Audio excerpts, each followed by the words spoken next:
I'm joined today by Ilya Shapiro, a leading scholar, and I would say one of the leading academics when it comes to the US Constitution in the whole of America. Ilya, thank you so much for joining us. Good to be with you. Now, I should also mention that you are also a fellow of the Mississippi Center for Public Policy. So it is wonderful to have you on this podcast.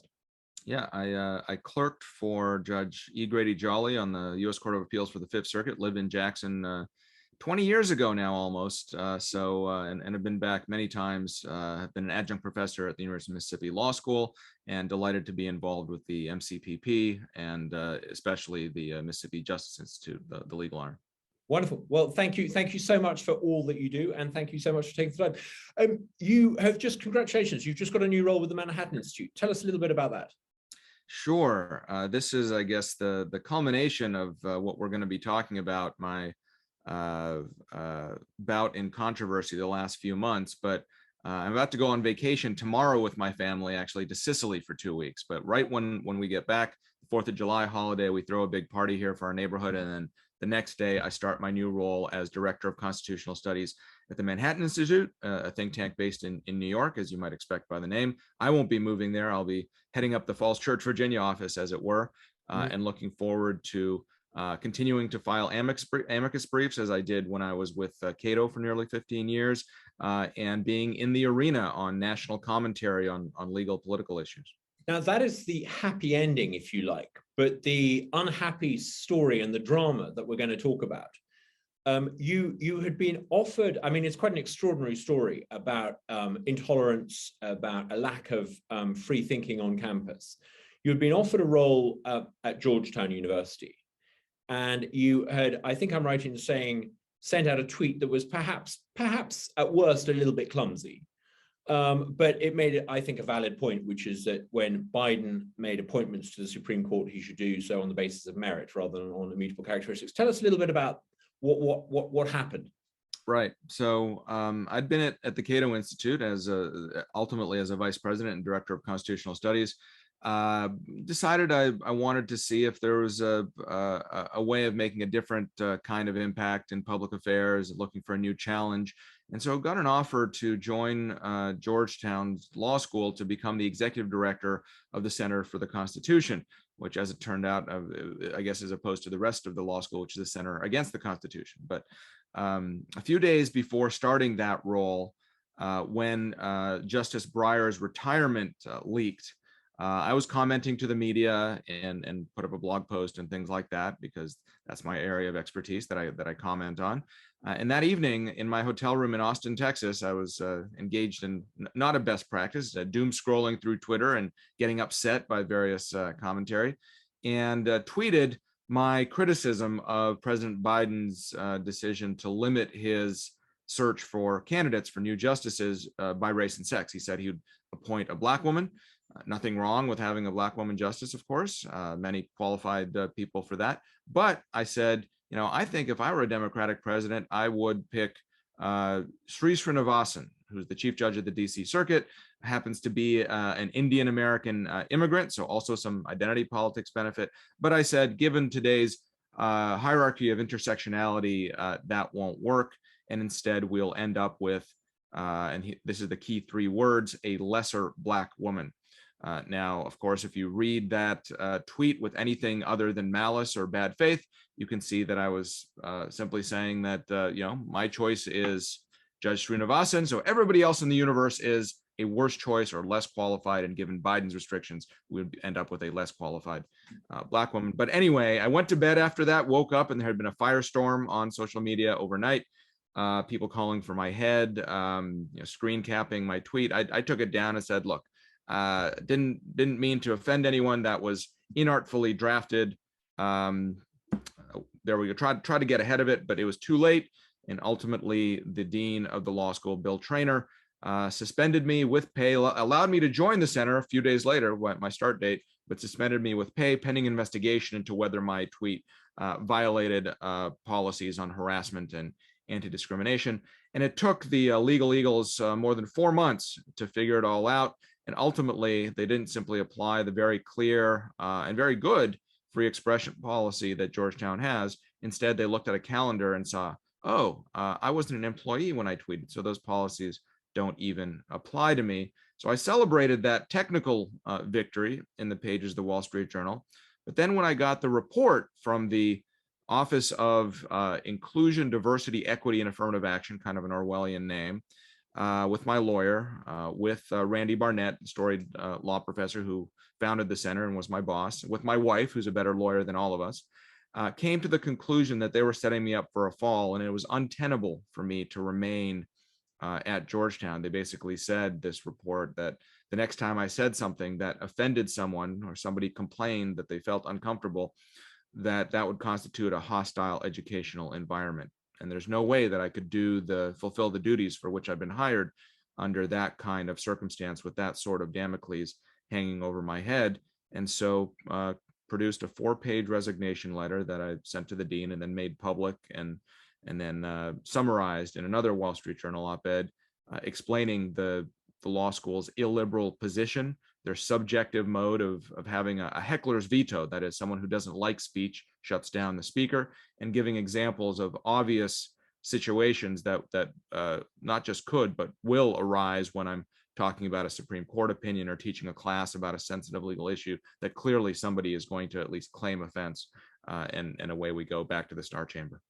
When I first heard people talking about the notion of a safe space on campus, I just thought how, as we would say in England, how wet, how pathetic that these precious people want to be in a safe space. But actually, I think there's something quite dangerous about the idea of safe spaces, because it creates a rationale for policing speech. If you can say that you're going to do or say something that's going to harm someone, it rationalizes this sort of policing of what I think is really important is that you go to university and you're challenged.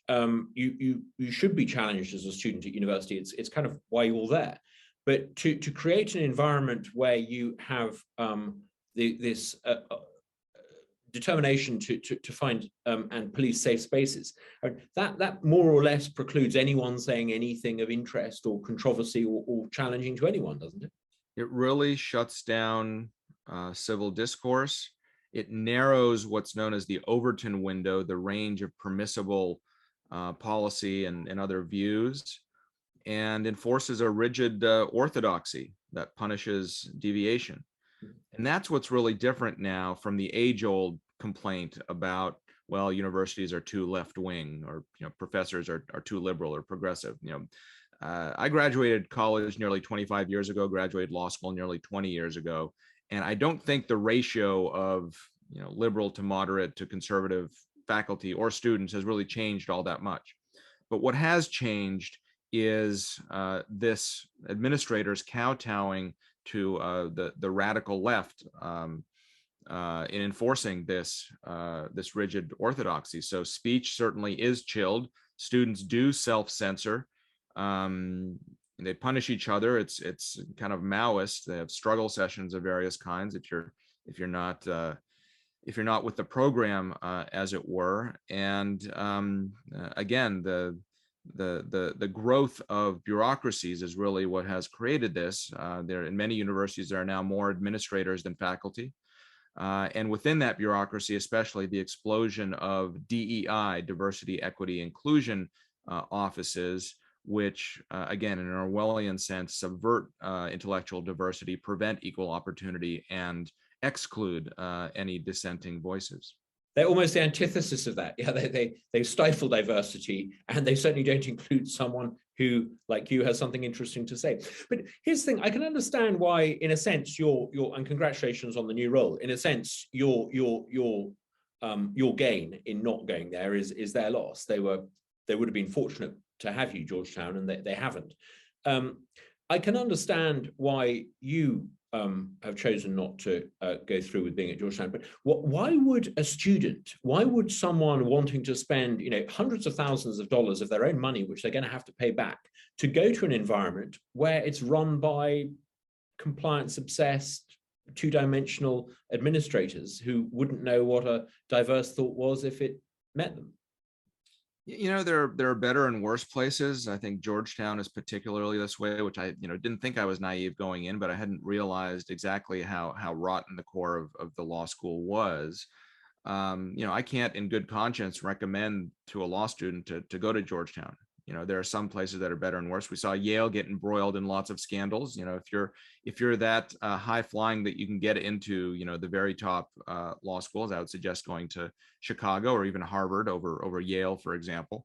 And at the Georgetown level, there's others that are, I think, better too. But if you were in that environment, would you actually turn out to be a very good lawyer? I mean, one of the skills that I was taught as a teenager was to advocate something I didn't believe in and to build an argument and to be an effective advocator, irrespective of my own personal preferences. And surely if you're a lawyer, that's a really, really important skill.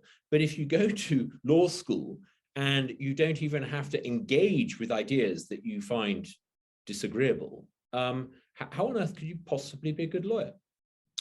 Yeah, that's an important question to ask. And are we churning out a generation of lawyers, or at least from some places, that cannot effectively function? That the only job they're suitable for is to become one of these diversity apparatchiks. That certainly might be the case when I was shouted down. The first and only time I've ever been protested in more than 1,000 public speaking engagements was this past March, when I was supposed to do an event at University of California, Hastings Law School in San Francisco. And the students just shouted me down and prevented the event from happening. But, it is worrying. After all, these are not, teenage college students. These are would-be lawyers who surely in their career will face more challenging or stressful issues than a tweet that offends them or a speaker from representing a perspective that they find distasteful. I wonder if we need to sort of reassess kind of how the left operates here, because Douglas Murray rather beautifully explained that what the left tends to do is rather like a sheepdog trying to herd a flock of sheep. It goes to the ones at the edges. It picks off. They try to target you and they try to sort of pick you off. One of the consequences of that, I presume, is that a lot of academics who are anything other than full-on progressive would be very, very reluctant to ever tweet out any thought or express an opinion that was in any way controversial.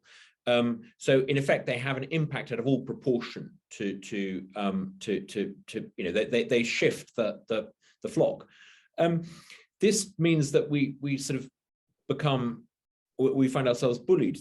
This presumably makes it really important that actually those who believe in free speech and those who are conservatives actually have to be prepared to hold the line. We have to be prepared to rally to fellow conservatives when they're on the receiving end of this sort of treatment from the mob. Sure, and even old school liberals. I mean, there have been op-eds over the last few years where people with solid credentials on the left, whether explicitly Democratic or just clearly not conservative folks, and they're afraid of the woke mob. They're afraid of their students because they do actually want to be good teachers and engage with different kinds of ideas. But this goes beyond, again, just complaints that conservatives aren't treated well. It's about the whole the healthiness of the campus culture, the pursuit of the basic educational mission of seeking the truth and following your research wherever it goes, and engaging in civil discourse. And it used to be said that the campuses are just extreme things, that it's not the real world, but we're seeing in society more generally these kinds of trends as well. Now we are seeing some green shoots and pushbacks and kind of the pendulum swinging back a little bit, even in corporate America, some developments in recent months. So I am moderately optimistic about society at large. But in academia, I don't know, we might have passed the point of no return, even though the solution for how you go back to a spirit of free speech and pursuit of knowledge and trying out arguments and being able to understand different perspectives. If administrators, deans, presidents, department heads simply stood up and said, look, we're not in the speech police business. We're not going to be taking positions on this and that and every controversy in public life. We're, an educational institution, and that's it. And those that have stood up that way, like my law school alma mater, University of Chicago, has generally been the gold standard in that. they find that this kind of the mob dissipates very quickly, whereas feeding it and indulging and placating these illiberal forces doesn't in the end help anything.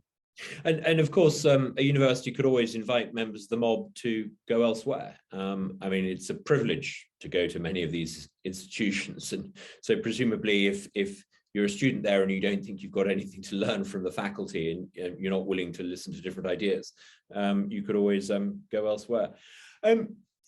Have you talking about green shoots? Have you heard about Austin University? What do you think the answer is? Do you think the answer is for us to set up universities that are explicitly in favor of free speech, or do you think we should try and engage with some of these woke universities? What do you think we need to try and do? Well, University of Austin will be an interesting experiment to see the kind and caliber of students it can attract. Think tanks for a long time, that they originated as kind of shadow universities, and there was a famous book written when I was in college by Alan Charles Kors, who's a Penn professor, and Harvey Silverglade, a civil libertarian lawyer in Boston. They ended up founding the Foundation for Individual Rights and Education, which now became, as of last week, they expanded their remit to be the Foundation for Individual Rights and Expression. And they're an organization that defends speech rights for professors and students. They helped me tremendously. But where I was going was this, they wrote a book called The Shadow University, which in part tells the story of how there are these parallel institutions, think tanks and otherwise, that arose to counter the illiberal trends on college campuses. And I don't know whether, how long it will take to dissipate the strong brand of your Harvard, Yale, Princeton, Georgetown sort of institutions. How employers are going to look at these different places, or whether they'll be able to differentiate among students that actually do possess critical reasoning skills and other things that they need, rather than merely having a credential from this institution. So, there are certain places, they're few and far between, that exist, that have healthier cultures. But I don't know. I think the jury's out on what exactly the right solution is. Thank you. And while I've got you on, you are obviously one of the leading scholars on the US Constitution. There's been a lot of discussion recently about the Supreme Court case that some people say could overturn Roe versus Wade. Now, we've got a particular interest in this because it's a case that originally involves Mississippi. And if the court rules the way we think it might, and we only think it might rule that way because of a leak, a hostile leak a few months ago. But I'd love to hear your thought about the implications of this case. If it goes the way we think and Roe versus Wade is overturned, not so much on the issue of abortion, but what does that say about the Supreme Court and the way the Supreme Court thinks about federalism and the balance between what states can do and what DC should be doing? Right. This is one case where actually the oral argument made a big difference, and I think shifted different analysts' views on what was going to happen, myself included. Before we heard argument in the case called Dobbs versus Jackson Women's Health, the conventional wisdom was that Chief Justice John Roberts would engineer some sort of centrist compromise, allowing Mississippi's law to stand without overturning Roe v. Wade, or putting in some new standard and vacating and remanding for further litigation and so forth. But oral argument revealed that there seemed to be 5 votes to overturn Roe v. Wade and Planned Parenthood versus Casey, and send the issue of abortion, make it a political issue for each state to determine for itself. And it looks like, as you said, based on the leaked draft, that's what's going to happen, which would put us back to where we were 50 years ago, before the Supreme Court short-circuited the developing political battles over where exactly abortion regulation should be. And what we'll end up with is probably what we should have ended up with in the first place: some states being very restrictive, some states being very liberal, and others being somewhere in between. The irony of all this, which a lot of people don't realize, is Mississippi's law, and Mississippi, of course, is known as a conservative state, and the law at issue restricts abortion past 15 weeks. that's actually less restrictive, more liberal than France or most of Western Europe, for example. So just the way that the jurisprudence has evolved in America to really poison all of and overarch all of our legal debates is focused on this one issue.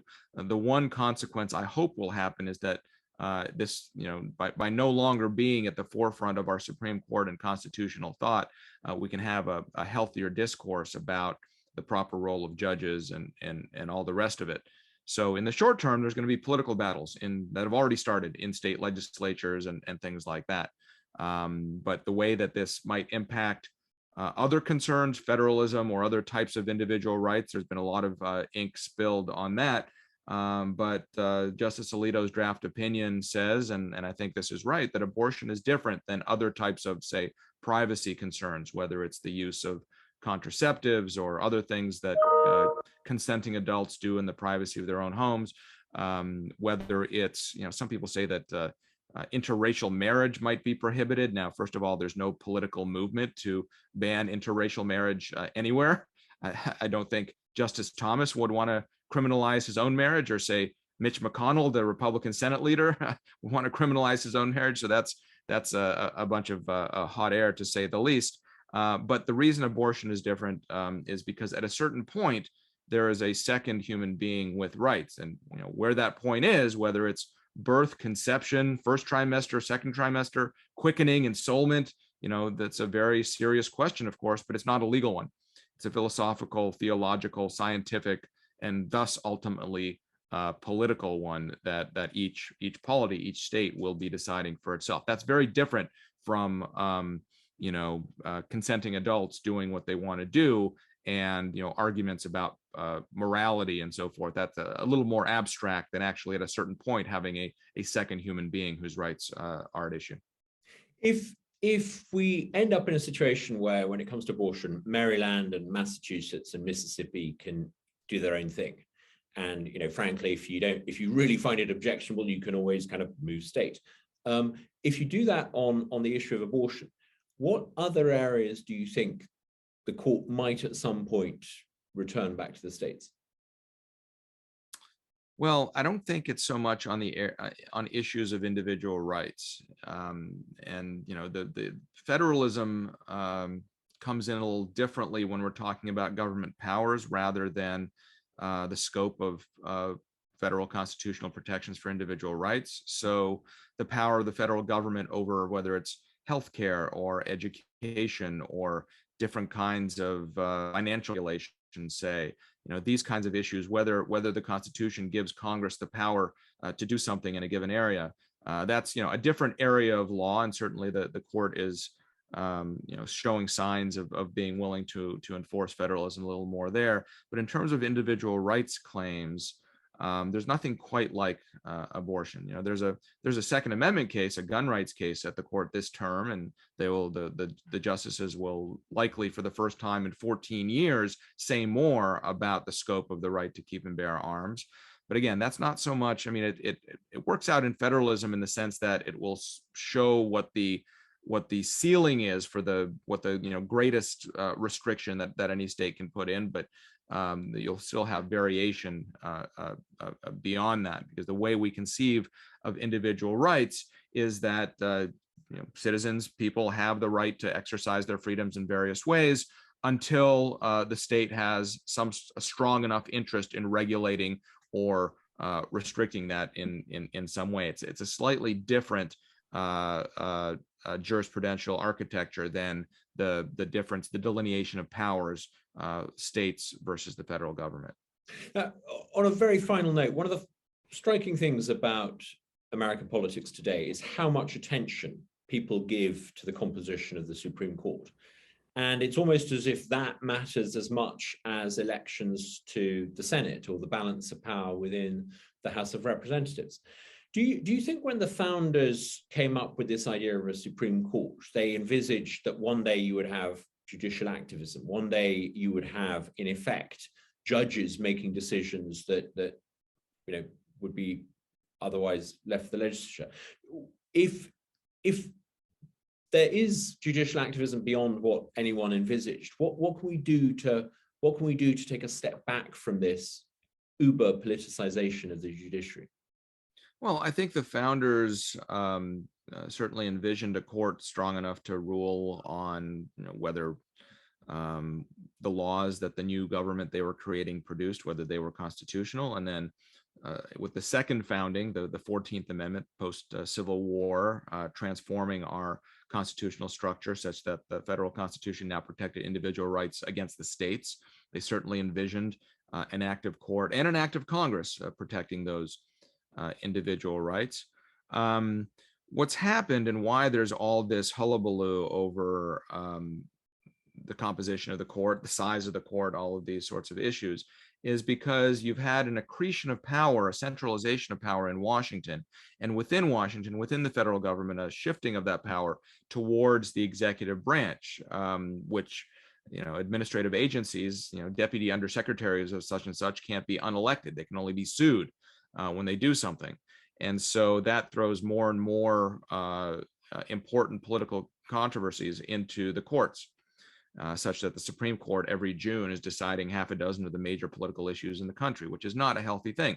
But at the same time as you have that dynamic, you also have the culmination of several trends where divergent theories of interpretation map onto partisan identification or affiliation at a time when the parties are more ideologically sorted and polarized than they've been since at least the Civil War, if not ever. And so there's no way to have a kind of a candidate, a judge that's satisfactory to both sides, and every vacancy for one of these precious seats is politically fraught.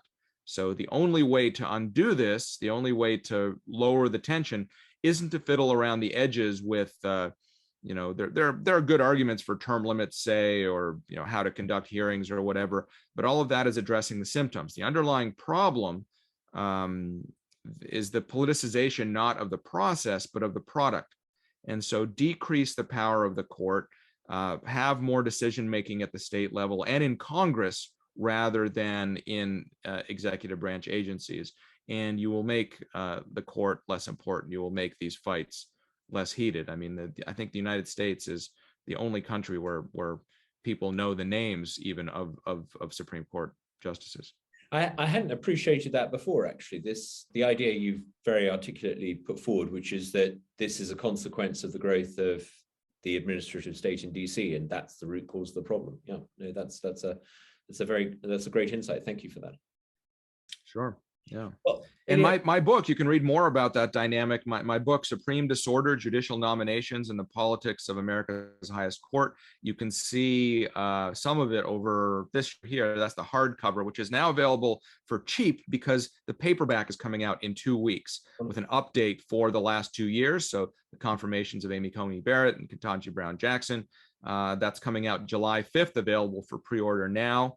There will be a link at the bottom of this video. There you go. Thank you. Well, thank you so much for that, Ilya. Have a wonderful vacation, and a very well-earned vacation, I might say, in Sicily. And we look forward to seeing you back in America in the new role in the fall. Thank you.